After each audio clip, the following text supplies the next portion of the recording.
Amados irmãos e irmãs, paz e bem. Sexta-feira, dia 23 de abril, o Evangelho para hoje é João capítulo 6, versículos de 52 a 59. Naquele tempo, os judeus discutiam entre si, dizendo: como é que ele pode dar a sua carne a comer? Então Jesus disse: em verdade vos digo, se não comerdes a carne do Filho do Homem e não beberdes o seu sangue, não tereis a vida em vós. Quem come a minha carne e bebe o meu sangue, tem a vida eterna, e eu o ressuscitarei no último dia. Porque a minha carne é verdadeira comida, o meu sangue é verdadeira bebida. Quem come a minha carne e bebe o meu sangue, permanece em mim e eu nele. Como o Pai que vive me enviou, e eu vivo por causa do Pai, assim, o que me come viverá por causa de mim. Este é o pão que desceu do céu, não é como aquele que vossos pais comeram, eles morreram. Aquele que comer esse pão viverá para sempre. Assim falou Jesus, ensinando na sinagoga em Cafarnaum. Palavra da salvação, glória a vós, Senhor. Esse discurso que Jesus faz sobre o pão, quando ele diz, eu sou o pão da vida, não é? Quem come a minha carne e bebe o meu sangue, comer a carne dele, beber do sangue dele, esse discurso é um discurso que causa grande angústia nos ouvintes. Mas antes de entrar na meditação sobre esse discurso, gostaria de citar Provérbios capítulo 9, versículo 5, que diz o seguinte: a sabedoria divina personificada pôs a sua mesa, colocou a sua mesa e chamou os convidados. Vinde comer do meu pão e beber do vinho que misturei.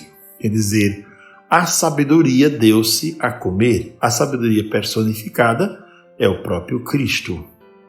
Ele não oferece algo exterior a ele, mas ele mesmo se oferece como comida. Aqui é que está a grande dificuldade dos judeus entenderem. Porque nós partimos do seguinte: como Jesus vê a si mesmo e o que ele diz de si mesmo. E claro, se nós observarmos no Evangelho de João, Jesus vai várias vezes usar símbolos para explicar a sua pessoa. Em João capítulo 6, 35, eu sou o pão da vida.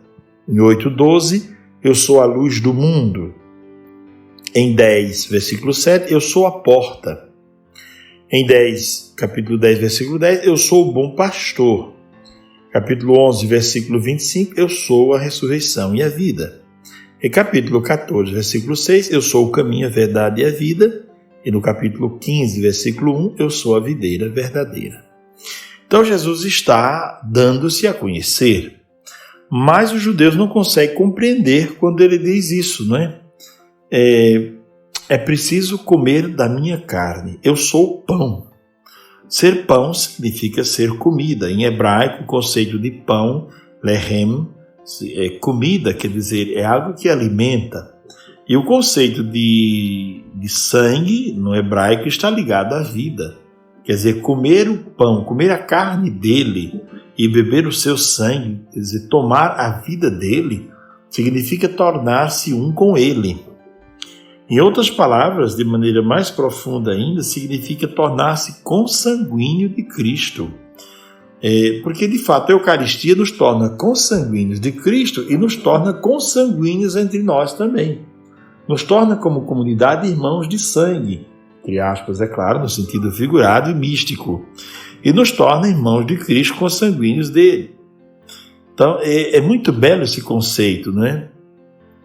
Pertencer à família de Deus, comer a carne, beber o sangue, para pertencer à família de Deus. Mas é interessante ainda, aprofundando ainda mais esse conceito de comer, porque comer é destruir o alimento, para tornar o alimento, assimilar o alimento, torná-lo parte de nós. Só que diz Santo Agostinho, na Eucaristia acontece o contrário.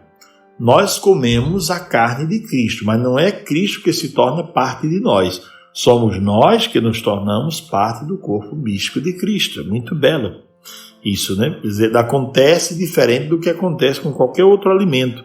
Não é o alimento que se torna parte de nós, somos nós que nos convertemos e nos tornamos parte daquele alimento. Muito bela essa palavra do Santo Agostinho, não é? Então, Jesus apresenta-se como um Deus assimilável e mais curioso ainda, porque para comer, como eu disse agora há pouco, comer uma comida significa destruí-la. Como é que Deus se apresenta desta maneira, de maneira tão próxima, tão acessível? Ele é o pão descido do céu. É interessante, diz Santo Agostinho, ter muito respeito a esse pão que desceu do céu, mas na missa ter também igual respeito ao pão da palavra. Considerar que às vezes nós temos muito medo de derrubar o pão eucarístico no chão. E Agostinho diz, tenhamos também medo de que a palavra proclamada caia por terra sem que possamos escutá-la bem, sem que possamos refleti-la e aplicá-la na nossa vida. Então ele é alimento para nós, pão da vida. Pois bem, quem é mais importante? O alimento ou aquele que come o alimento? É claro, é mais importante aquele que come o alimento. Por isso que é difícil compreender esse texto, é difícil compreender esta humildade com a qual Jesus se coloca como pão. Pois bem, é preciso compreender que Deus se faz próximo de nós, não é? E há uma certa materialidade na fé, não é? Mas entender também que esse evangelho é o momento dos maduros, das pessoas maduras assumirem a fé. Veja que depois que Jesus fala sobre esta verdade, muitos dos seus discípulos vão embora.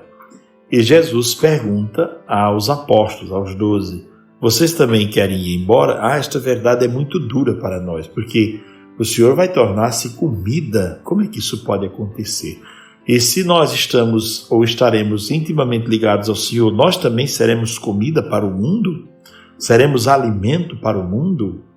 É claro que isso se trata de palavras muito profundas que fogem ao nosso alcance. É toda uma questão da linguagem, né, que foge ao nosso alcance. Dar-se como comida. De fato, às vezes, agora falando sobre nós, né, às vezes, uma palavra nossa pode servir de alimento para uma pessoa um dia inteiro. A pessoa chegou até você ou até a mim, ela estava triste, para baixo, e uma palavra que você disse alimentou o dia inteiro dela, ela tornou a viver. Um abraço pode ser alimento também, um carinho, uma palavra de incentivo.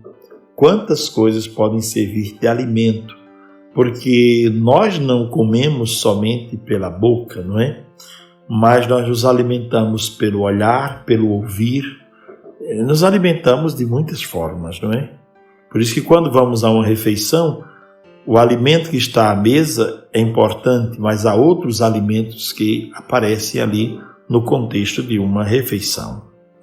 Amados irmãos e irmãs, guardemos no coração o texto de hoje, que nos convida a refletir em profundidade e a dar passo no sentido de maturidade, a considerar que Deus não é um juiz distante, mas é alimento que se põe à nossa mesa.